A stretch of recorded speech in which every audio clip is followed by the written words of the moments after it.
नेपाली राष्ट्रिय क्रिकेट टोलीका कप्तान रोहित पौडेलले कप्तानी गरेको लुम्बिनी लायन्सका लागि नेपाल प्रिमियर लिग एनपिएलको पहिलो सिजन सम्झन लायक रहेको थिएन। लुम्बिनी लायन्स टिमले लिगमा पुछारमा रहँदै पहिलो सिजन सकाएको थियो। दोस्रो सिजनमा भने रोहितकै कप्तानीमा लुम्बिनी लायन्सले फाइनलसम्मको उडान तय गरिसकेको छ। अब एक खेल जितेमा उपाधि नै जित्नेछ। पहिलो सिजन च्याम्पियन बनेको जनकपुर बोल्स दोस्रो सिजन लिग चरणको पुछारमा पुग्यो। बोल्ट्सले जम्मा एक खेल मात्र जित्यो। दोस्रो सिजन बोल्ट्सले उल्टो यात्रा तय गर्दा लुम्बिनीले पनि फरक खालको यात्रा तय गरेको हो।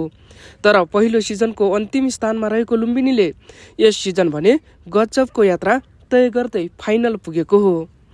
लिग चरणमा चौथो स्थानमा रहेको लुम्बिनीले एलिमिनेटर र क्वालिफायर 2 जित्दै फाइनलमा स्थान पक्का बनाएको हो।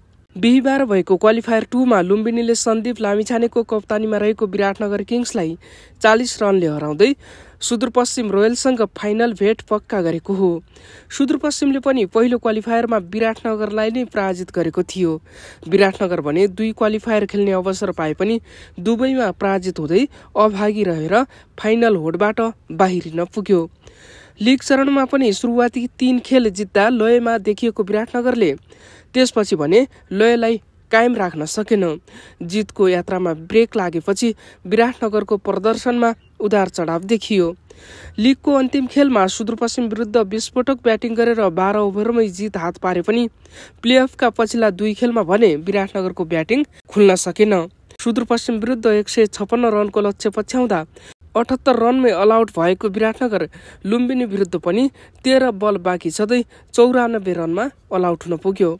लिगमा चौथो भएको लुम्बिनीले लिगमा तेस्रो भएको काठमाडौँ लायन्सलाई एलिमिनेटरमा र लिगमा दोस्रो भएको विराटनगरलाई क्वालिफायर 2 मा पराजित गर्दै पछि पारिसकेको छ।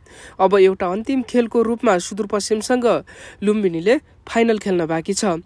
लुम्बिनीले लिग चरणमा खेलेका 7 मध्ये 4 खेल जित्दा 3 खेलमा पराजय भोगेको थियो। त्यसमध्ये काठमाडौँसँग एलिमिनेटरमा बदला लिइसकेको छ। त्यसबाहेक लिगमा लुम्बिनी कर्णाली याक्स र सुदूरपश्चिम रोयल्ससँग पराजित भएको थियो। कर्णाली लिग चरणबाटै बाहिरिसकेको छ भने सुदूरपश्चिम लिगमा शीर्ष स्थानमा थियो र पहिलो क्वालिफायर जित्दै फाइनल पनि पुगिसकेको छ। अब सुदूरपश्चिमसँग पनि बदला लिने अवसर लुम्बिनीलाई छ।